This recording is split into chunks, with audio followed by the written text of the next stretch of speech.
Good morning, good afternoon, good evening, good following morning. This is AMA number 85. Today is February 24th, 2022. I'm here with my very close friend, Rabbi Avi Baumel. Today we have two very interesting guests. I think the conversation might be a little bit more different than we planned, but we're here with two young people that are very interested in Israeli-Polish relations, journalists and bloggers, Dominka Zębala and Kuba Katulski.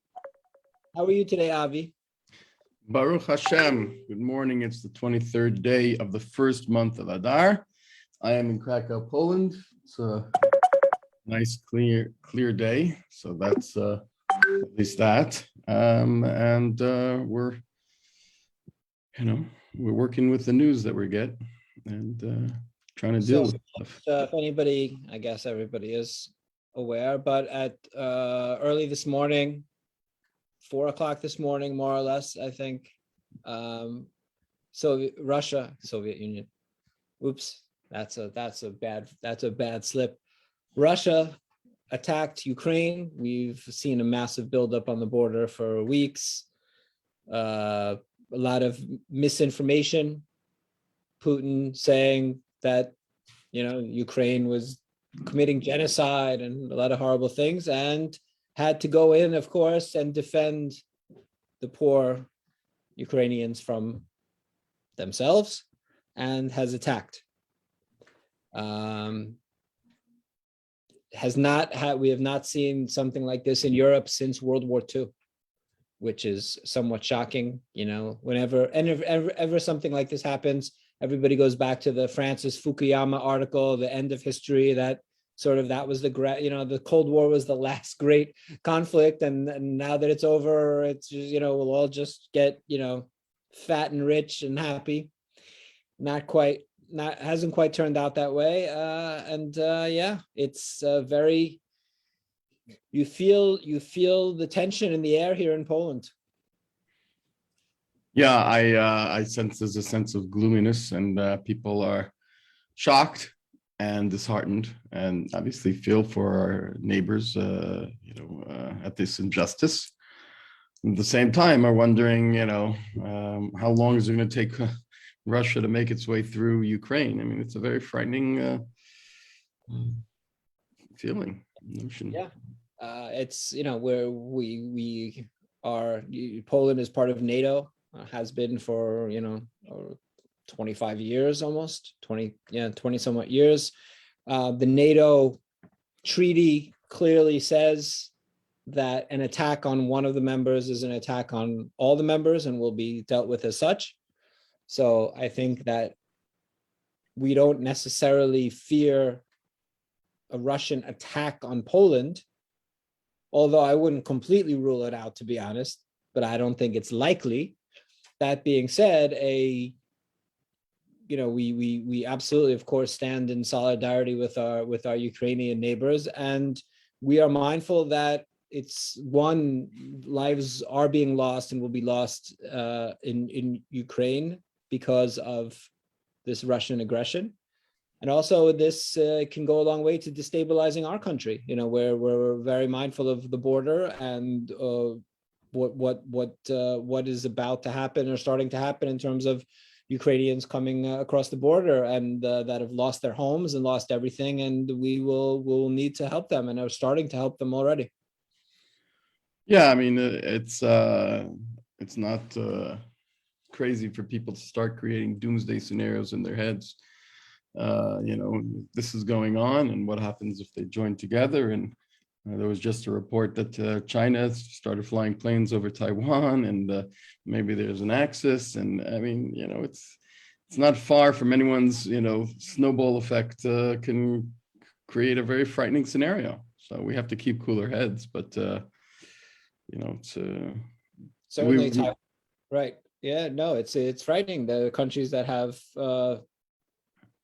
claims, whether legitimate or not. I would say in this case, Russia's claim on Ukraine, that Ukraine isn't a country and never was, is ridiculous. I saw very funny meme yesterday, funny, sort of, gallows humor, almost funny, but it showed two pictures, and one was I think St. Stephen's Cathedral in 972 in Kiev, and then it showed Moscow. In Moscow, the photo was a forest, and then 1047 and this, and Kiev, this thriving city already, and Moscow was a forest. So this idea of that is of Ukraine not being its own country and being dependent on Russia is not the case. But Taiwan, you have a very complicated situation of Taiwan and China. And if China has never acknowledged Taiwan and always sees it as a breakaway province of China, and has for 70 years, and if there is not a strong response from the West about territorial expansion toward Russia, then yeah, if I'm China, that would be something, I'm sure, whether that's saber rattling or that's a legitimate threat, I don't know, but I think you have to take it seriously. It's crazy that there's, we woke up in the morning, there was like some kind of geopolitical seismic shift, and that it's just beginning. It kind of throws you off a little bit. Everyone's walking a little unsteadily.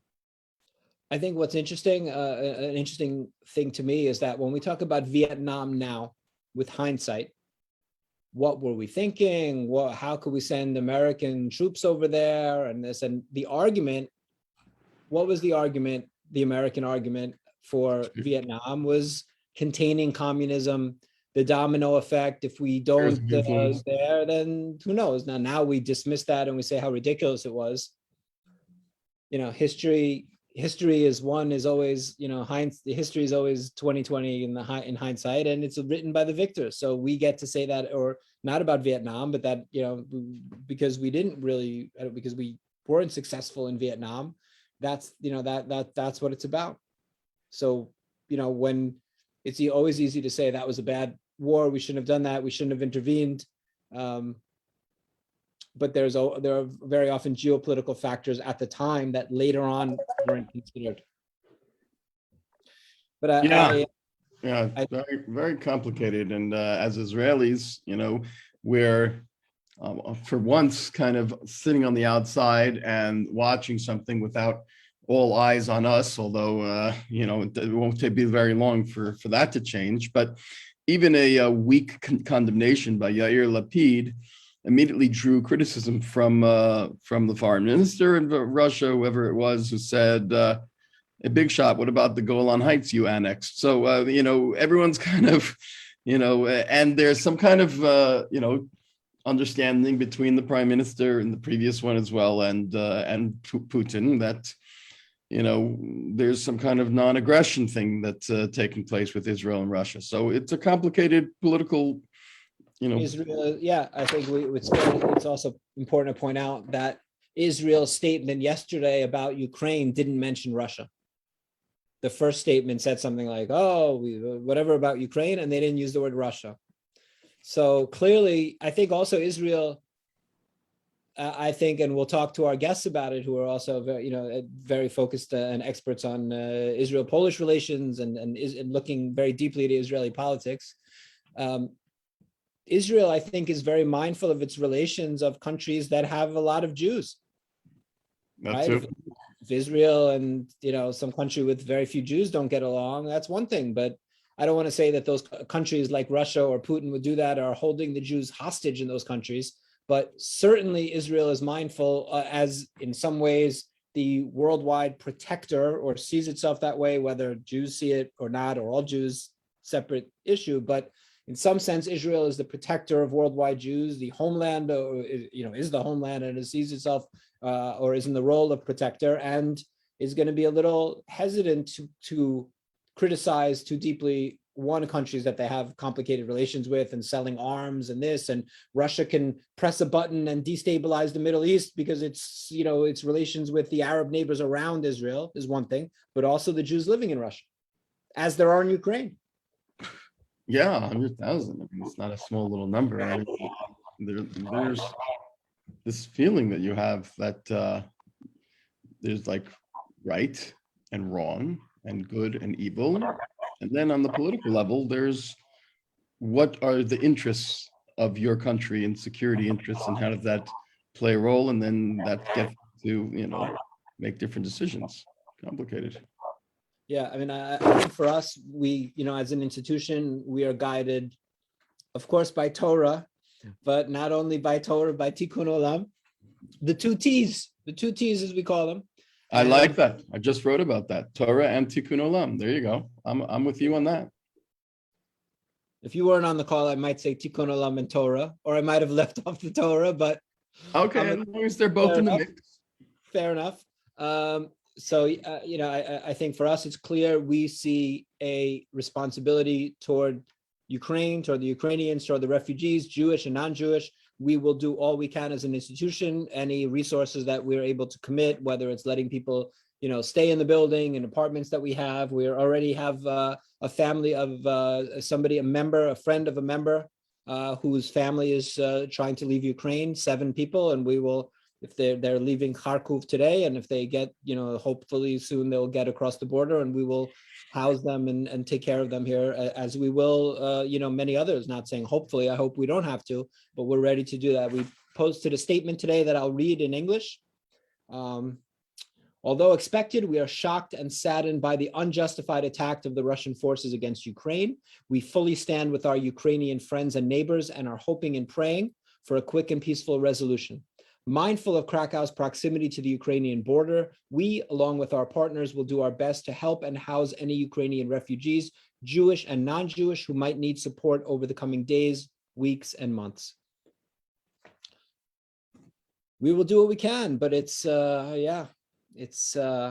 difficult time. We've reached out. We have, of course, a good amount of Ukrainian members here who are just an important part of our community here at the JCC. We've reached out to all of our Ukrainian members and are having a meeting with them. Was scheduled for Tuesday. That was already scheduled. And then with the attack today, we were going to move that up to tonight, or we... No, we have a space tonight. We have a space for them to come and to meet, and just to give sort of a shared safe space for them to be, not safe from bombs, but in the sense of being able to share with each other. And we're having a meeting with them. We thought, if we want to help, who better to ask how we can help the Ukrainian community than Ukrainians in our community. So we'll have a meeting on Tuesday to see how we can, to see what we can do. And I reached out to a student of mine who's Ukrainian, and her family's in Dnipro, which is right on the border there, and that's in the firing line. So there's obviously a lot of nervousness, a lot of fear of the unknown, and our job is to try to just comfort as much as possible and offer our support. Yeah. Amen. But yeah, you feel it. You certainly feel you feel the proximity of Ukraine. I was last year. Kash and I were in Ukraine twice. Kash's grandmother is from Lvov. We're all so connected to Ukraine in many ways, and yeah, our thoughts are with them. But let's bring our guests in, and I am hoping that we will. Well, I think we'll discuss some Ukraine with them, but I think we'll also discuss, they're not experts on Ukraine, so we don't want to just ambush them with that. Let me introduce our guest today. Dominka Zębala is a cultural scholar and political scientist, a graduate of the Institute of Middle and Far East of the Jagiellonian University, and a member of the European Association of Israel Studies. She's interested in social identity and identity issues affecting today's Middle East, and is published in the Polish magazine Przegląd. And Kuba Katulski, Jacob Katulski, political scientist, Orientalist. We still use that term, Orientalist, in the West. We don't Orientalist. We are switching now. We're switching, okay. And journalist, a graduate of the Institute of Middle and Far East of the Jagiellonian University. Is that where you met? Yeah, kind of.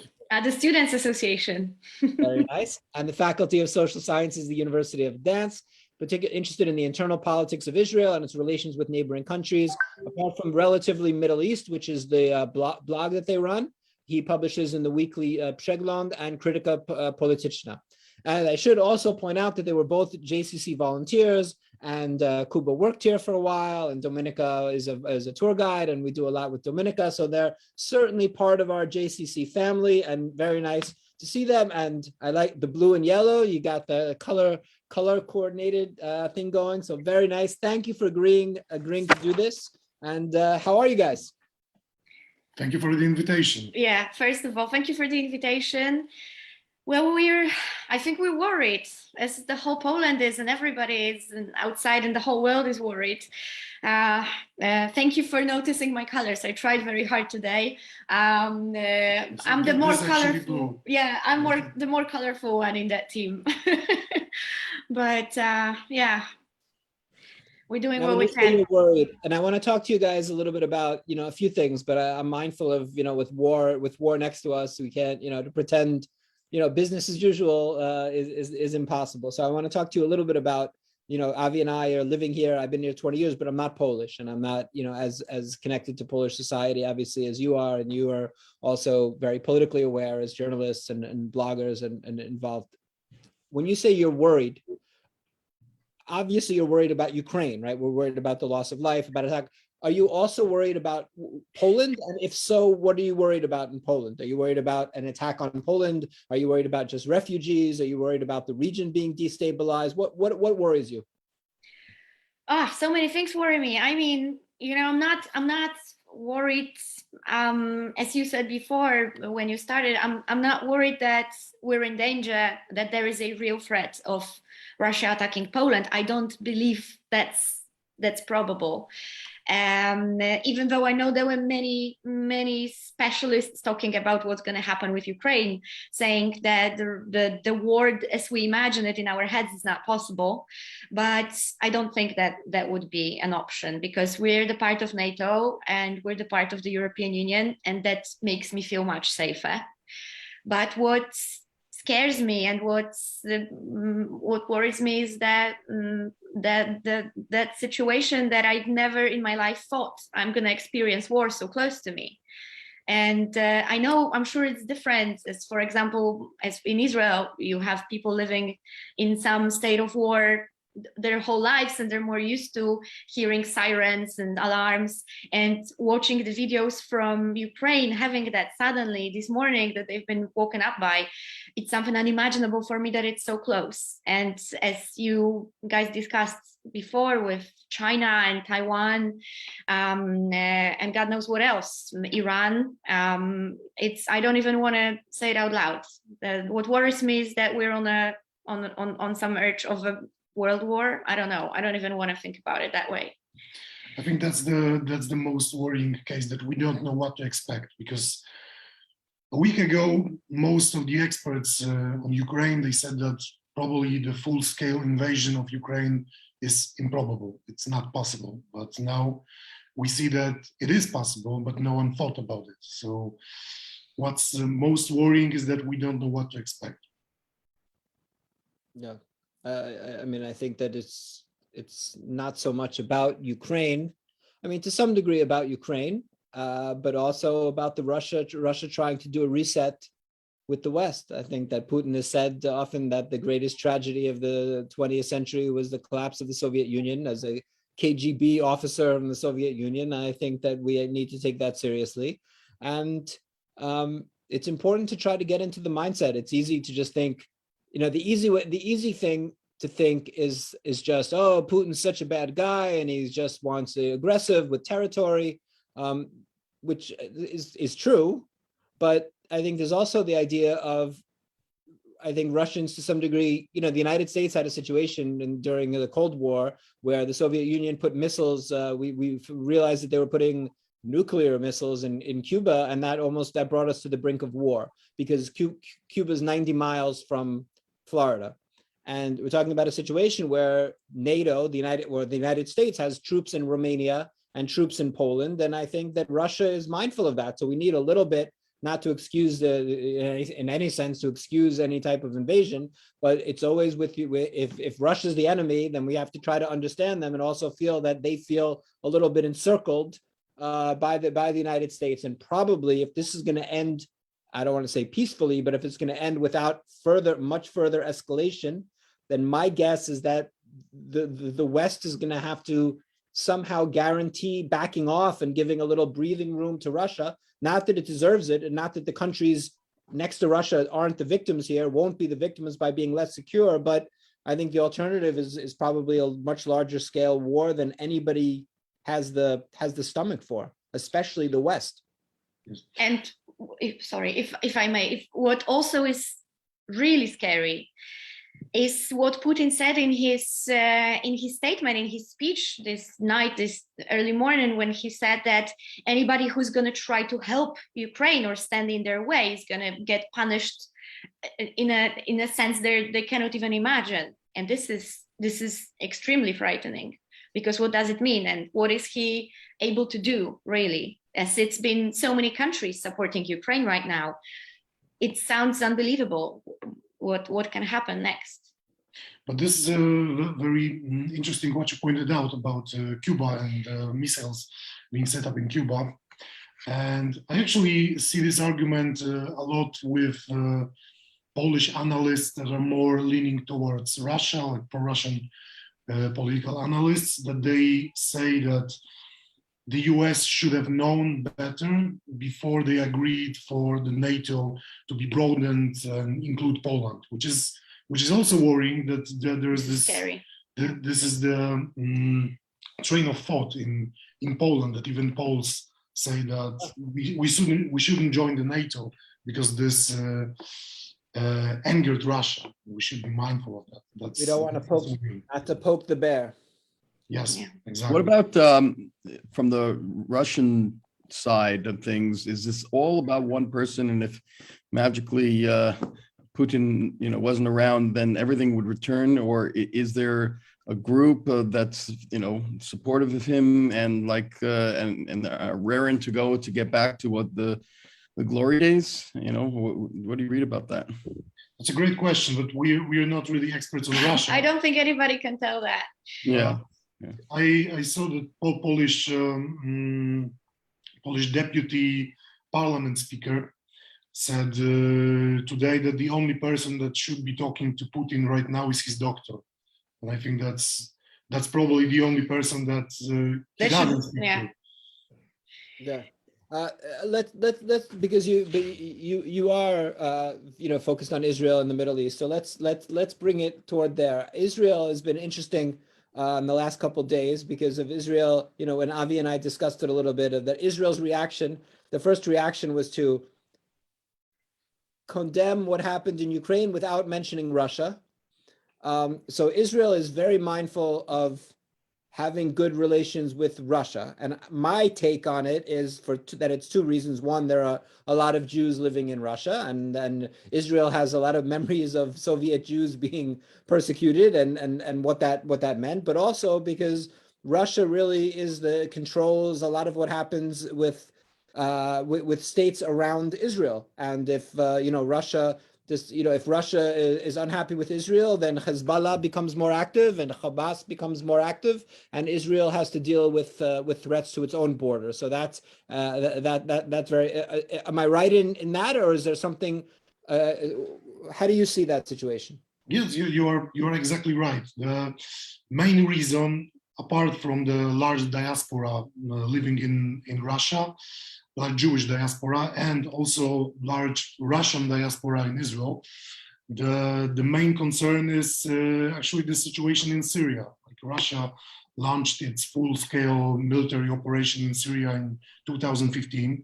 Syria is one of the main allies of Russia in the region, and Israel actually needs Russia, as Israel is launching a lot of operations against Iranian proxies in Syria.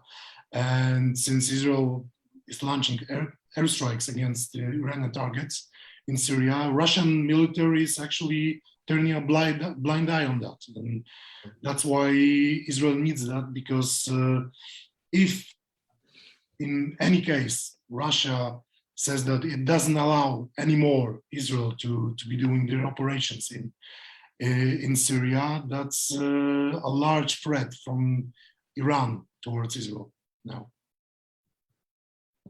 Makes makes sense. Makes sense in that. But then Israel. So what? How do you think that what's happening now will affect Israel-Russia relations? Will Israel be able to, on one hand, stand with the world community and condemn what's happening, but not piss off Putin and Russia too much to provoke it into retaliating through its proxies in the Middle East?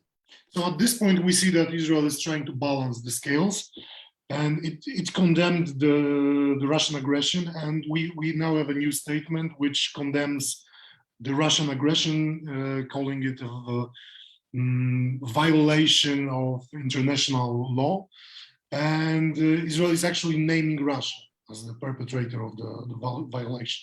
So but we don't see Israel joining any sanctions right now, and I wouldn't expect that for the reason that I mentioned. I believe that Israel will try as long as possible to balance the scales and not to anger Russia. We'll see how long it is possible, because it is also possible that the US will try to pressure Israel to join the West in actions against Russia. There's another player that we have to notice here, which is the Israeli society, and how will they react, and if they will pressure the government somehow.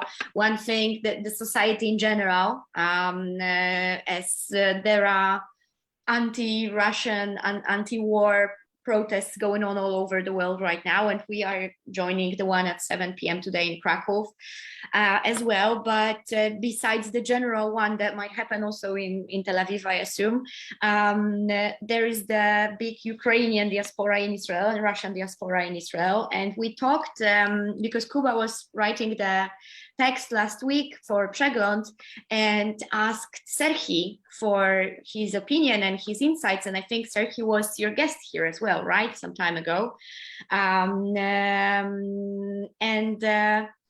Serhi said that the diaspora nowadays in Israel is more pro-Ukrainian and against Putin, because there are a lot of people that also decided to leave Russia because they don't want to live in the country ruled by somebody like Putin. So there might be a pressure from the inside of Israel as well to somehow take sides at some point. That's what I was going to ask. Yeah. No, I was going to just ask about that. Sorry, Kuba, for a second. I was just going to say, how does that play out? Because I don't know exactly what the numbers are, and maybe Avi living there, or you guys focused on Israel. There must be what, a million and a half Russians in Israel, and a few 100,000, 500,000 Ukrainians. We call all of them Russians sometimes, but it's actually more complicated. There's around 1 million of Israelis who came from post-Soviet areas. FSU, we say right from the FSU, the former Soviet Union. Former Soviet Union. Yes, so around 400,000 are exactly from Russia, 400,000 from Ukraine. The rest is from other states like Moldova, and the scale is mostly leaning towards Ukrainian. There are more Ukrainians now, from the statistics I read. And we saw a switch because 30 years ago, after the fall of Soviet Union, most of them who came were mostly pro-Russian. Now there is a new generation, the younger generation, where those Russians in the younger generation, they're leaning towards Ukraine, because they don't accept the politics of power that are played by Putin. But still, the older generation, like the generation of people in their 60s, 70s, they, especially those who came from Russia, they might like the politics that are played by Vladimir Vladimirovich. I think it's interesting with Israeli foreign relations, Israeli foreign policy. Traditionally, there's been an idea, there's been an acceptance, which I think is much less in the world these days. But growing up in the 70s and 80s, there was an acceptance that, look, Israel is surrounded by its enemies. Israel, Jews have been the victims of anti-Semitism, and recently, not too long ago, the Holocaust. Therefore, Israel doesn't have the luxury of choosing its friends. And I think that many of us who were, very anti-South Africa and anti-apartheid and were marching maybe didn't get that upset, and I'm not wrong or right or wrong, but didn't get as upset with Israel as we might have, because we said, look, everybody's voting against Israel. Israel's a pariah. They don't have the choice. If Israel, some other country is going to trade with Israel, then they don't have the choice. But they can't just be so critical because of what that country is about.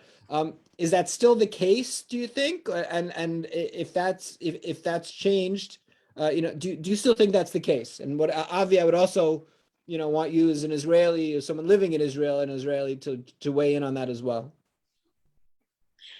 I think that most of us don't have most of the states don't have the luxury to choose their friends, because it doesn't switch from on a daily basis.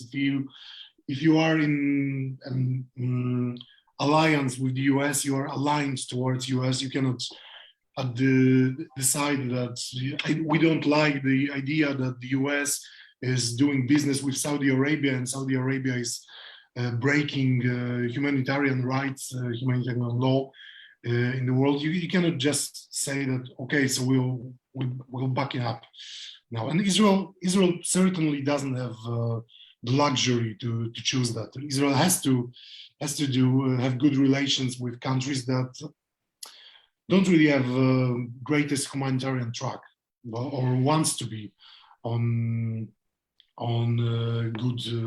good side with countries like Saudi Arabia, for example. So Avi, how do you see that? Does that bother you as an Israeli? I agree with Yaakov. I think that Israel is just struggling to stay afloat, and whenever someone wants to be a friend, certainly an influential one, like Saudi Arabia and the Abraham Accords, they're mindful of their track record on morality and human rights, and nevertheless they're pushing forward to gain more friends and to try to tip the scales of the geopolitical scene, certainly around them closest. And I think that the same would apply with their relationship with Russia and the relationship ties that they tried to make with China, and I think that they're just trying to keep treading water, and I think we have to be very, very careful in our diplomacy. I think Israelis feel the sting from our previous prime minister, who almost divided the American people, like siding with the Republicans over the Democrats, and that trying to sense there was a sense of fear of like, what are you doing? We need all the support we can get from bipartisan. So I think the current administration is trying, although not always successfully, to be much more diplomatic and measured in their statements. Of course, unless it's with regard to Poland, which they felt a few years ago that they had carte blanche to say what they felt, what was on their minds, and maybe it's coming to bite them. Some of us are working very hard to reach to have that change a little bit. I want to talk a little bit about you guys, your interests. As two Polish non-Jews growing up in the country in the 90s and the aughts, is that what we say? Where did this interest in the Middle East, and specifically this interest in Israel, come from that led you not only to what you're doing now and in journalism and blogging, but to your studies, right? You both devoted, spent 5 years of your life, at least. Studying. Because your story is more interesting. Okay. For me, it kind of started at school. I come from the town of Sosnowiec, where there was quite a significant Jewish community before the war. And I remember we had this project, I think in high school, first year, when we were going to different cemeteries in the city to take care of the graves that were not taken care of, and to kind of see how varied the community was before the war. And I remember that was one of the first moments I got really interested when we were going to that Jewish cemetery. And I think my first interest came through the alphabet, because I kept seeing the letters that were unreadable for me, and that got me really interested because of my nature. I think it's a very Polish thing as well, when somebody says you cannot do something, that we just say, so hold my cup, hold my drink, and I'm going to show you how I do it. And I thought, this is so interesting, and this is so secret to me, that it's this whole other culture that lived next to us in this symbiosis for so many years, and we know so little about it today, and this unreadable alphabet and all. And that was my first drive. So that's how I got to the studies, and it was all first through the language, and then all the other things came. But Judaism, but you studied Middle Eastern studies, not Jewish studies. So how did, at a certain point, because that to me sounds like an interest generally in Judaism and in the Jews in Poland, but at a certain point, it moved much more focused on Israel.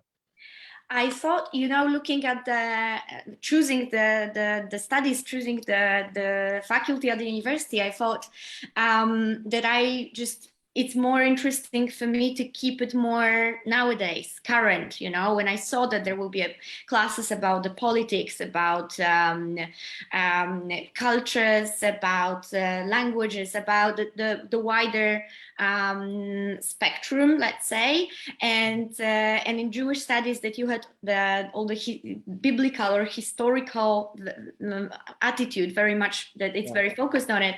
I thought I'm more interested in the current affairs and a bit of a wider scale. I see the Middle East like this big knot. It's all connected with each other. You touch in one place, and then you go, after that rope, and it turns out it's all one thing caught together. But I wanted to tell you one other thing, because it's I keep discovering things, and it's extremely interesting to me how maybe it was all somewhere here, because a couple of years ago I learned the story from my grandma that her mother had her best friend, a Jewish girl who was Helen, and during the war they hid her in their flat for almost 2 years, and then she was caught by the Nazis in the streets, and they never saw each other again. And grandma has this one picture of them, and it's all of a sudden grandma just, we're having tea, she told me that story, and I was so shocked. I said, why did you never told me that? How is this even possible? You've seen me studying all these years and being interested in it. And I'm, I feel so proud of my family in that case. And it's like, it was all somewhere there, kind of meant to be, that I felt that connection. That's amazing. And it's funny, I find that, you hear things like that often, that the people have this desire or this desire to connect somehow, and then later on they find there's not a justification for it, but there's some connection that they didn't realize exists.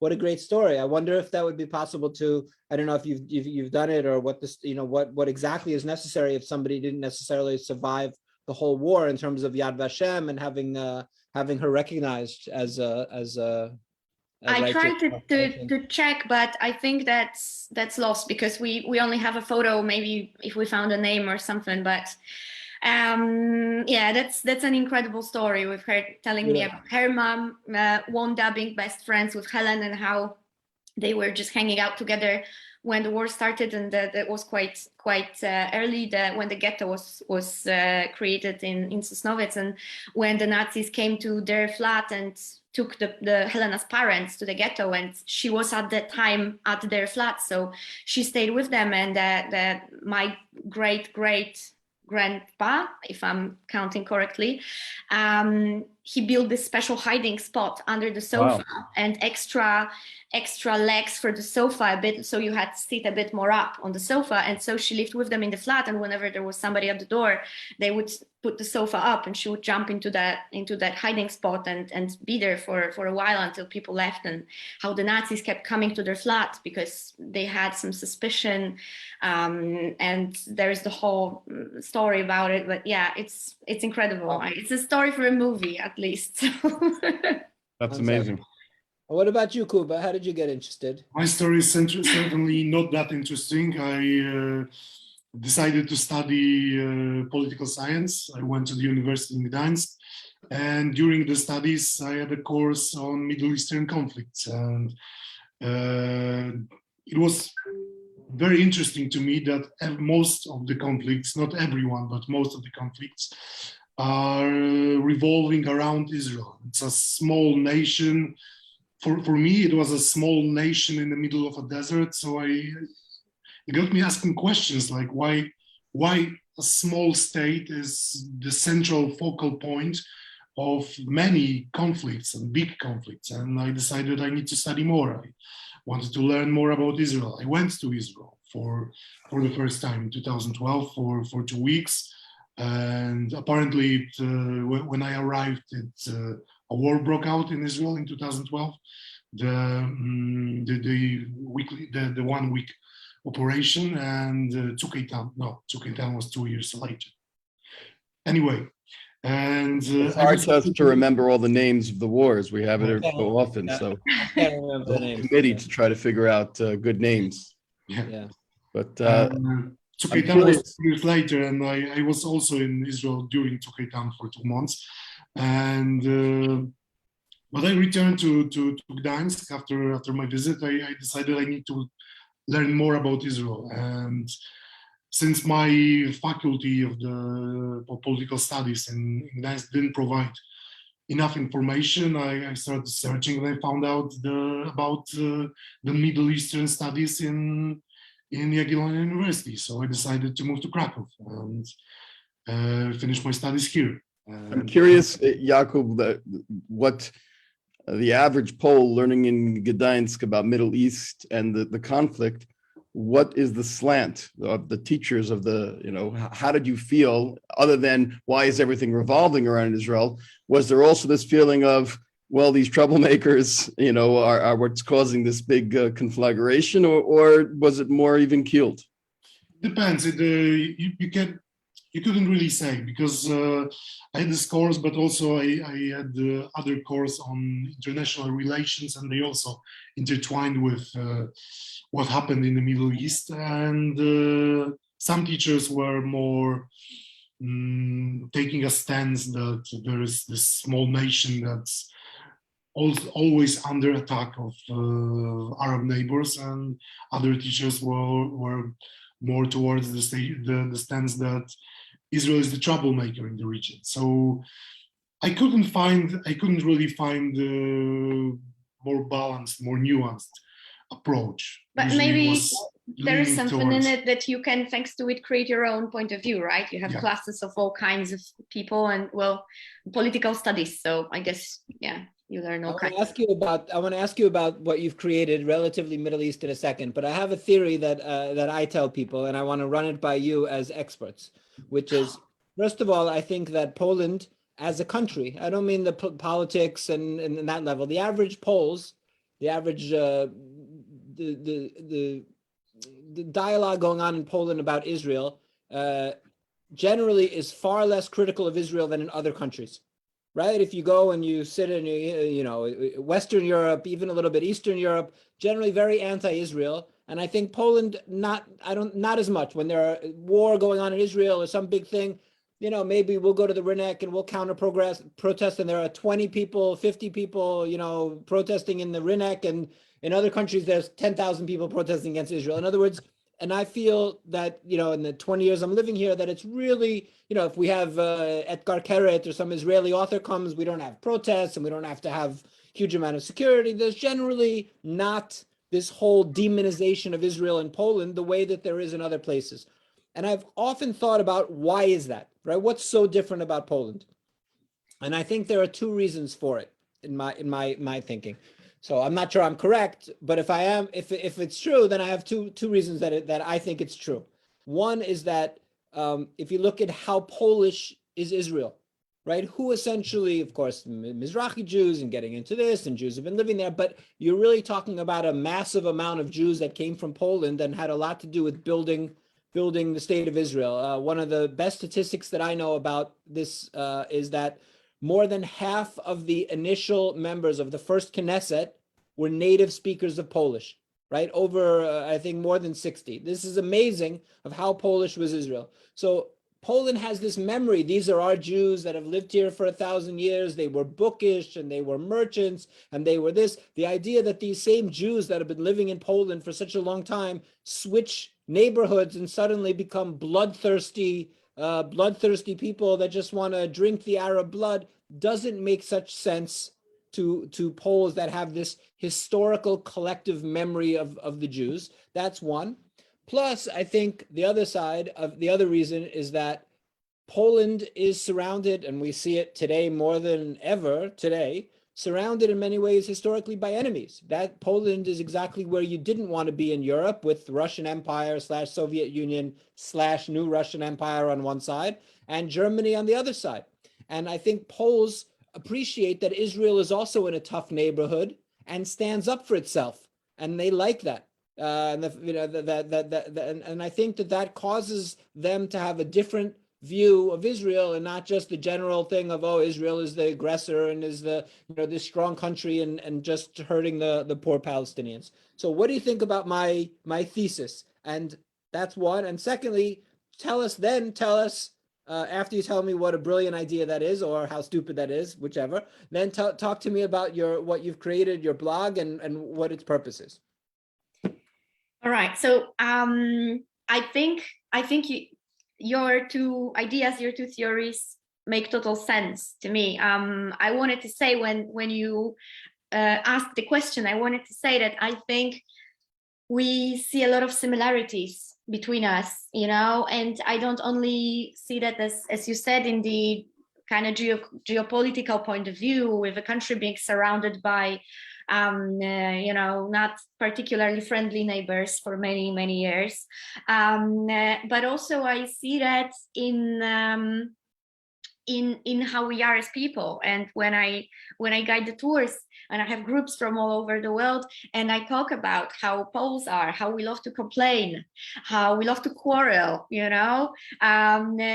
I see Israelis in the tours smiling and nodding and saying, oh my God, you're just like us, we're exactly the same. And with Polish language and how many words we have that came through Polish to Yiddish and to Hebrew, how we have balagan. That's my favorite thing, probably because it's the word that the balagan looks exactly what the word sounds like, with Freier and all of these things that are so similar between us. I think that there is some connection. I think another thing is that from the perspective of the Second World War, there are many Poles that kind of feel like we were both the two main victims, and we don't see each other as competing who was the bigger victim in that sense, but as that we both suffered the most of it. And if anybody can understand how we suffered, would be Israelis, and maybe the other way around, you could understand how we suffered as well in a sense. And I think that this is another big part of that. I think that the Russians wouldn't agree. That the Russians would say that they were the biggest victim in all of this. But there are, that Russians also say that now they are the biggest victims. Yes, of course. But there are also two other theories. One theory is that it's a sad theory, unfortunately, but it is said that Poland is more anti-Islamic than other nations in Europe because Poland doesn't have a big Islamic diaspora. There's no there aren't big Muslim communities, and that's also makes it unknown, therefore scary. Makes it unknown, makes it scary, and makes it think that Israel is actually our ally because they are fighting Islam, which is not true because Israel isn't fighting Islam, but you can see these opinions on Polish discussion boards on the internet that people are saying that there's Jews that are fighting with Islam and we should be supporting them. But also, I wouldn't say that. I would say, Paul, that Poland is not as critical as other Western nations, but it's not certainly not as pro-Israeli as the Czech nation, because they are certainly more pro-Israeli than us. And we see with that they are usually voting. That Poland is usually when there are votes in European Union or in the UN, that Poland is abstaining. The Czechs they are voting pro-Israel, for Israel, not against. Why do you think that's so? Excuse me? Why do you think that's the case? What is it about Czech and Poland that's creating this? I would say that there's a bigger diaspora in Prague. Well, Prague Jewish community is amazing. It's very, very old. It's very large. You cannot even compare Polish Jewish communities to the one that's in Prague. That would be one of the reasons. The other reason, that's my theory, is that Czechs are more. They are not really a religious nation, and Poland is really. It's also secular. a Catholic nation. The most secular place on earth, I think, Czech. Yeah. Yeah. And I think that the Catholic Church also has its shares of it has its shares of a problem when it comes to how Poles approach Israel and how Poles approach Jews, because a lot of modern anti-Semitism in Poland has roots in the teachings of church. Yeah. No question. Kuba and Dominika, talk about, because I'm a big fan of what you guys do. Talk about positively Middle East. Relatively Middle East. This is our project. So we started with writing. Kuba graduated completely, and I finished my bachelor, and then before I came back to do my master's, we missed having the academic discussion of a sort. And at the same time, that was the moment when the war in Syria broke, and there were so many stereotypes suddenly all over the news, with people saying that Middle East is scary, we don't want to accept any refugees in the country, and so on and so forth. And we thought that we can see the lack of education in many areas in that, and how we want to teach people a little bit really about how these are the same people as us, just they were born in a different place, and how we shouldn't be scared, and how we thought maybe starting by introducing just in writing on our blog some articles, texts about different holidays. And both, it was in Arab countries, Muslim, Jewish, Israel, a bit of Turkey there as well, about different holidays, about different traditional food. It was also kind of the time when hummus started to be super popular in Poland, and everybody started to be crazy about it. So we thought, as the Polish saying says, that through the stomach straight to the heart, right? So that maybe that's the method to help people learn a bit more. And that's a little bit how we started, and that was 6 years ago. 6 years ago, and it evolved. It's after 4 years, it evolved with the pandemic. When the pandemic started, we actually started a podcast, and we are thinking about podcasts because podcasting was becoming more and more popular, but not before the pandemic, which really changed the game for podcasters in Poland. In the world, really. Yeah, in the world. Because now everybody's not only listening to a podcast, but everybody's having a podcast. And or an MAA. Everybody and their rabbi. What is the Polish? Are Poles? Is the interest? I mean, I see a tremendous amount during COVID. Obviously, it's changed, but I saw a tremendous amount of increasing interest, even more clearly on the Israel side coming to Poland.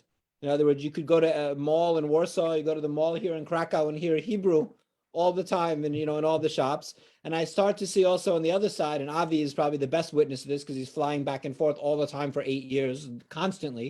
8, 9, yeah. So about Israelis Poles going to Israel. Not only traditionally, Poles were going to Israel to go to only sites, pilgrimage sites, right? No, but they wouldn't go to Tel Aviv. It was like, oh, Poland is, is Bethlehem, or Israel's Bethlehem and Jerusalem. So is there an increasing interest on, seems to me, based on travel, but is there an increasing interest on both sides? Israel is more interested in Poland. Poland is interested in Israel. If that's the case, then is that changing? Are stereotypes changing? Is there more awareness of the real Poland and real Israel, not only death camps and not only Bethlehem?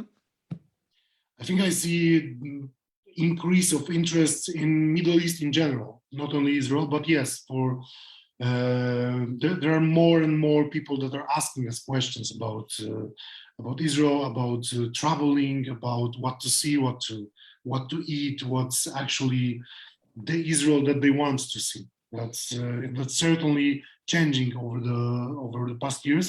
What was a game changer for me, in my opinion, was cheap flights. Cheap flights actually made it easier to travel, and it's kind of an uncharted terrain. People see that there is something new to discover. It's not only Jerusalem and temples in Jerusalem. There's also vibrant modern city culture, like in Tel Aviv.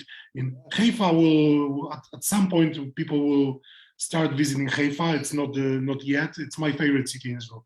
I hope that people will start going to Haifa. I think I've been to Haifa twice. I've been to. I lived in Israel for 7 years. I was there. I was here. Whatever. But I was based in the south most of the time. I want to talk about one more important thing, which is the current state of Israel-Polish relations. The reparations. Yair Lapid, certainly. There are certain things I like about him, but he really is not a fan of Poland in many ways, and is saying things that are surprisingly strong. Listen, he's a second generation. I get it. Drive him for what he is. I get that aspect, but in my opinion, Polish-Israeli relations have generally been very good. And, we had the Knesset that met here, which had, we've done a lot. It's been a lot of good in Polish on many levels: military cooperation, political, cultural, scientific, all these levels, very, very good. Business, great. How is this going to get resolved? Does one country need to blink first? Will they just say, listen, this is not in our interest? What's going to happen here because of this current thing over this last restitution bill? That is a good question. I think our government right now in Poland is working very hard to destroy the good relationships with many of our partners and countries that we used to have very good relationship with. So maybe this would be what it takes, that we change our government here, and there will be somebody at ruling in Poland that will see the world a bit differently. Hope for that, and that would be my resolution to that, as get rid of this the trend with Germany and many others. So as long as this government's in power, you don't see a real likely chance for Israeli-Polish relations getting back on track. I also don't see any possibility of them getting back on the right track, or getting back to the previous track with the current Israeli government. I might be wrong, and you could say a lot of things about Benjamin Netanyahu. You don't have to be a fan. I don't know if I'm a fan of Benjamin Netanyahu, but for certainly the relations between Poland and Israel were better when he was the prime minister. And in Poland, when we would think only about Polish interest, it would be better for Poland if he stayed as a prime minister in Israel. I know that there are fair shares of of problems regarding Netanyahu, like the corruption allegations, and so on and so forth. But for Polish interests, we would certainly miss Mr. Netanyahu, Bibi. Fair enough. Guys, as we draw to a close, a few more important questions. One, are you on Team Latka or Team Hamantash? I think Team Latka would be the one for me.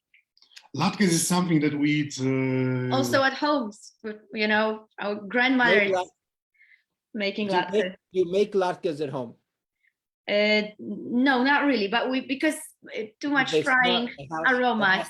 The house smells afterwards. It's true. But What the grandmothers are making. the grandmothers are, the mothers are, so we always eat that. But I wanted also to turn this question around, as today it's Okay. Fat Thursday, and I Yes. wanted to ask you if you guys are the team of pączki, so the Polish donuts, or if you're the team of the angel wings. So the other sweet thing that we eat, this dough that's covered with powdered sugar. So I am on team. I don't eat much of either of them, but I am on team pączki because most of the time they're vegetarian, and the chrust are much more often done in fried in schmaltz, which means smalec. Ah. But just basing on the flavor, if they're both made the same way. Still the donuts, but I don't like anything inside. I like so I didn't today. We bought donuts, very good ones by the pączki, very good ones. I forget the name of the place on Wawrzynca. Okay. Walking the baby and the dog, and so she knows she always gives me a bite of the outside because I don't like the jam on the inside. I don't. The jam to me is not doing anybody any good. And also 3 favorite movies. For favorite movies. And I wanted first, let's think about it. Avi, what is your preference? Oh, I would go with the sufganiya as well. I'm not into the angel cookies type of thing. And in Israel, we don't do the jam. We do a whole bunch of more creative things. So lots of yum. I'll take the Israeli sufganiyot. Oh my. Oh my. Yeah, so that's the favorite. What's the 3 movies? 3 movies. My all the time favorite movie would be Underground by Emil Kusturica. It's amazing Favorite movie. Costa Rica. So the Balkan vibe. The Balkan vibes, yes. Okay, yeah. Your I did not prepare myself for that. My very favorite movie, I know I should say The Godfather. I'm not gonna. The secret's out. You can say what you want. The Godfather is obviously the correct answer. Yeah, sure. One of my favorite movies would definitely be Out of Africa. And that was my great favorite book and a favorite movie for a long time growing up in high school. And I remember being so in love with the views in the movie when they fly the plane and they see all the animals of Africa running around. So that was something that charmed me for a long time of my life. And now I would have to think about it. Now I don't know. Okay. Good answers. Yeah. if I would say that my second would be the Star Wars saga. Oh, that's a good And answer. if I have to choose one movie, that would be The Empire Strikes Back. The Return of the Jedi. I would prefer The Return of the Jedi. You guys have to resolve that amongst yourselves. We'll see to watch the movies. We'll have to watch the movies. Yeah, again, and debate. Guys, thank you very, very much. Thank you for what you do to help promote Israel, to help people understand Israel, and for being a great part of our little JCC world here in Krakow. Thank you so Thank you. much. It's a Thank pleasure you, guys. talking with you Be guys. well. Thank you, Rabbi. Thank you, everybody. Thank you. Let's, Thank you, guys. Bye-bye. Let's pray for peace. Amen. Amen.